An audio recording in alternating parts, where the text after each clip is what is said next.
Calvin പെർഫ്യൂംസിൻ്റെ 54ാമത്തെ വീഡിയോയിലേക്ക് എല്ലാവർക്കും സ്വാഗതം.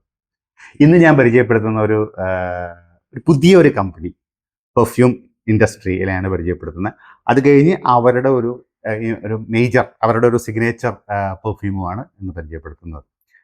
കമ്പനി ഇതാണ്, അമോഷ് രണ്ട് രീതിയിലും പ്രൊനൗൺസ് ചെയ്യാറുണ്ട്. ശരിക്കും പറഞ്ഞാൽ ഈ ഒരു കമ്പനി പലർക്കും പരിചയം ഉണ്ടാവാൻ ചാൻസ് കുറവാണ്. ഒരു നീഷ് പെർഫ്യൂം ബ്രാൻഡാണ് അമോഷ് എന്ന് പറയുന്നത്. അമോഷ് ഒരു മിഡിൽ ഈസ്റ്റ് കമ്പനിയാണ്, ഒമാൻ്റെ കമ്പനിയാണ്, ഒമാൻ ബേസ്ഡ് ആയിട്ടുള്ള ഒരു കമ്പനിയാണ്. ആക്ച്വലി ഈ കമ്പനി തുടങ്ങാൻ ഒരു കാരണം എന്ന് വെച്ചാൽ അവിടുത്തെ രാജാവാണ്. അവിടുത്തെ രാജാവ് ആവശ്യപ്പെട്ട പ്രകാരമാണ് ഈ ഒരു പെർഫ്യൂം ഇൻഡസ്ട്രി സ്റ്റാർട്ടായത്. അതിന് റീസൺ എന്താണെന്ന് വെച്ച് കഴിഞ്ഞാൽ, ഒമാനിൻ്റെ ഒരു പെർഫ്യൂം കൾച്ചർ, ഫ്രാഗ്രൻസ് കൾച്ചർ, അവരുടെ ഹെറിറ്റേജ് ജനങ്ങളിലേക്ക് എത്തിക്കാനും മറ്റ് ആളുകളിലേക്കൊക്കെ എത്തിക്കാനും വേണ്ടിയിട്ട് രാജാവിൻ്റെ ഒരു റിക്വസ്റ്റ് പ്രകാരം അവിടുത്തെ ഒരു ബിഗ് ഗൺ സ്റ്റാർട്ട് ചെയ്ത ഒരു ഓർഗനൈസേഷനാണ് ഈ അമോഷ് എന്ന് പറയുന്ന പെർഫ്യൂം. ഏതാണ്ട് 1983 സ്റ്റാർട്ട് ചെയ്ത ഒരു പെർഫ്യൂം ഇൻഡസ്ട്രിയാണത്. പെർഫ്യൂം ബ്രാൻഡാണ് അമോഷ് എന്ന് പറയുന്നത്. ഒന്നേ ഉള്ളൂ കേട്ടോ, അമോച്ച്. ചിലരത് അമോഷ് എന്നും പറയാറുണ്ട്, അമോച്ച് എന്നും പറയാറുണ്ട്. അതുകൊണ്ട് ഞാൻ രണ്ട് വാക്ക് ഉപയോഗിച്ചത്.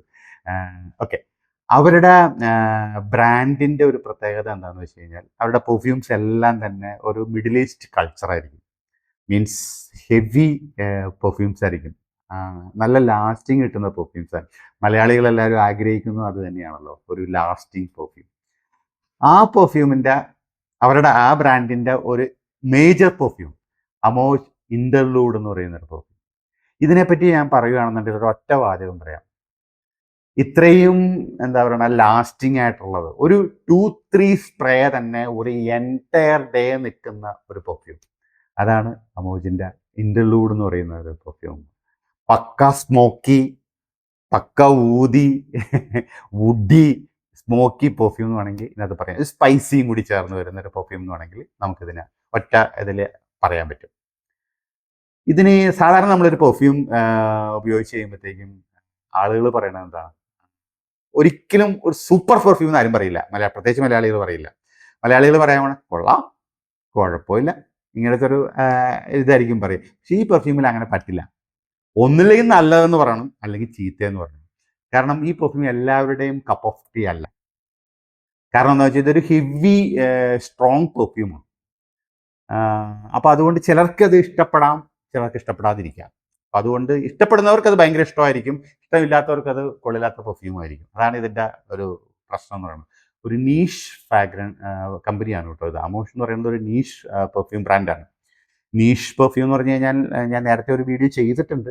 അങ്ങനെ പെട്ടെന്ന് അവൈലബിൾ ആവുന്ന ഒരു മോഡലല്ല. നമ്മുടെ കയ്യിൽ പൈസ ഉണ്ടെങ്കിൽ, പൈസ ഭയങ്കര കൂടുതലായിരിക്കും, ഒരു 20-25,000 റുപ്പീസിനൊക്കെ മേലെ പോകുന്ന പെർഫ്യൂമാണ്. പൈസ നമ്മുടെ കയ്യിൽ ഉണ്ടെങ്കിൽ പോലും നമുക്കിത് വാങ്ങിക്കാൻ കാരണം കിട്ടില്ല. കാരണം അവരുടെ ഒരു പ്രത്യേക നെറ്റ്വർക്ക് വഴിയൊക്കെ ആയിരിക്കും ഈ പെർഫ്യൂംസ് സെയിൽ നടക്കുന്നത്. പിന്നെ ഇതിൻ്റെ ഒരു വേറെ പ്രത്യേകത വെച്ച് കഴിഞ്ഞാൽ ലിമിറ്റഡ് എഡിഷൻ പെർഫ്യൂം എന്ന് പറയുന്ന പോലെയാണ്. കുറച്ച് ക്വാണ്ടിറ്റി അവർ ഇറക്കുള്ളൂ. അപ്പോൾ അതും നമുക്ക് കിട്ടാനുള്ള അവൈലബിലിറ്റിയുടെ ഒരു ബുദ്ധിമുട്ടാണ്. അതിലൊക്കെ വ്യത്യസ്തം എന്ന് പറഞ്ഞു കഴിഞ്ഞാൽ ഇതൊരു യുണീക്ക് ഫ്രാഗ്രൻസ് ആയിരിക്കും. ഇതിന് സിമിലർ ആയിട്ടുള്ള ഒരു പെർഫ്യൂം വേറെ ഉണ്ടാവില്ല, വേറെ കമ്പനിക്കും ഉണ്ടാവില്ല. അതാണ് ഈ നീഷ് പെർഫ്യൂമുകൾക്കുള്ളൊരു പ്രത്യേകത. ഒരു യുണീക്നെസ് ആഗ്രഹിക്കുന്നവർക്ക് ഉപയോഗിക്കാൻ പറ്റുന്ന ഒരു ബെസ്റ്റ് പെർഫ്യൂമാണത്, അമോഷിൻ്റെ ഇൻ്റർലൂഡ് എന്ന് പറയുന്ന പെർഫ്യൂം. ഇത് ആദ്യകാലത്ത് എനിക്ക് തോന്നുന്നത് 2012 ഇറങ്ങിയ ഒരു പെർഫ്യൂമാണ്. ആ സമയത്ത് ആക്ച്വലി ഇതിൽ എഴുതിയിരുന്ന പേര് അമോജ് ഇൻ്റർലൂഡ് എന്നായിരുന്നു. എന്നാൽ ഇന്ന് നമ്മൾ ഈ പെർഫ്യൂം വാങ്ങിക്കാൻ പോകുമ്പോഴത്തേക്കും അതിൽ എഴുതിയിരിക്കുന്ന പേര് അമോജ് ഇൻ്റർലൂഡ് 53 എന്നാണ്. ഈ 53 എന്ന് പറഞ്ഞു കഴിഞ്ഞാൽ അതിലെ പെർഫ്യൂമിൻ്റെ കോൺസെൻട്രേഷനാണ്. ജസ്റ്റ് ഒന്ന് ചിന്തിച്ച് നോക്കിക്കുക, 53% ഓയിൽ കോൺസെൻട്രേഷൻ ഉണ്ട് എന്നാണ് അവർ മെൻഷൻ ചെയ്തിരിക്കുന്നത്. 53% ഓയിൽ കോൺസെൻട്രേഷൻ ഉള്ള പെർഫ്യൂം അവൈലബിൾ അല്ല.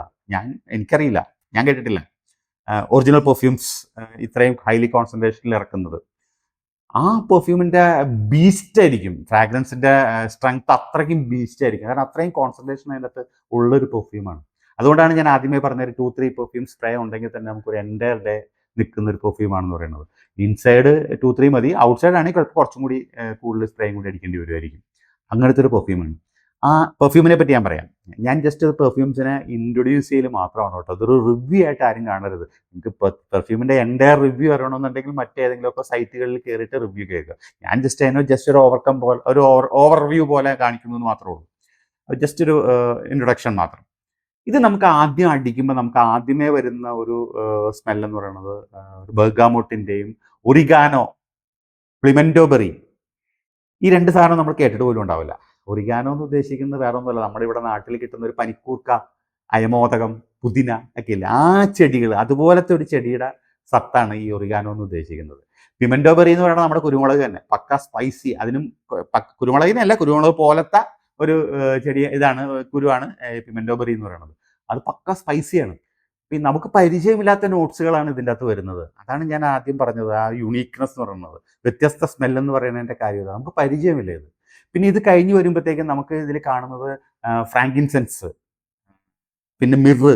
ഇത് രണ്ടും മരത്തിൻ്റെ, മിറ് എന്ന് പറഞ്ഞാൽ കുന്തിരിക്കം, ഫ്രാങ്കിൻസെൻസും അതുപോലെ തന്നെ മരത്തിൻ്റെ ചറം, റെസിൻ എടുത്ത് ഉപയോഗിക്കുന്ന ഒരു ഐറ്റമാണ് ഈ 2 സാധനവും. ഇതൊക്കെയാണ് പെർഫ്യൂംസിൻ്റെ അകത്ത് ഇൻഗ്രീഡിയൻസ് ആയിട്ട് വരുന്നത്. ഈ ഒരു ഘടകങ്ങൾ കഴിഞ്ഞ് കഴിഞ്ഞാൽ പിന്നെ ഇതിലൊരു ഒരു 10-15 മിനിറ്റ് കഴിഞ്ഞാൽ പിന്നെ അതിൻ്റെ ഒരു എൻഡ് നോട്ട്സിലേക്ക് കടക്കുവാണ്. ഇതിൻ്റെ ഡ്രൈ ഔട്ട്സിലേക്ക് കടക്കുമ്പോഴത്തേക്കും സംഭവിക്കുന്ന നോട്ട്സുകൾ എന്ന് പറഞ്ഞാൽ എല്ലാവർക്കും പരിചയമുള്ള സുപരിചിതമായിട്ടുള്ള നോട്ട്സുകൾ തന്നെയാണ് നമുക്ക് അവൈലബിൾ ആയിട്ടുള്ള ഏറ്റവും ഹെവി നോട്ട്സുകൾ.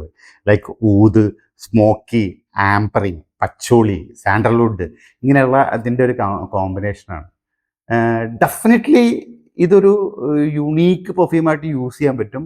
ഞാൻ ഒരിക്കൽ കൂടി പറയുന്നു, ഇത് എല്ലാവരുടെയും കപ്പ് ഓഫ് ടീ അല്ല.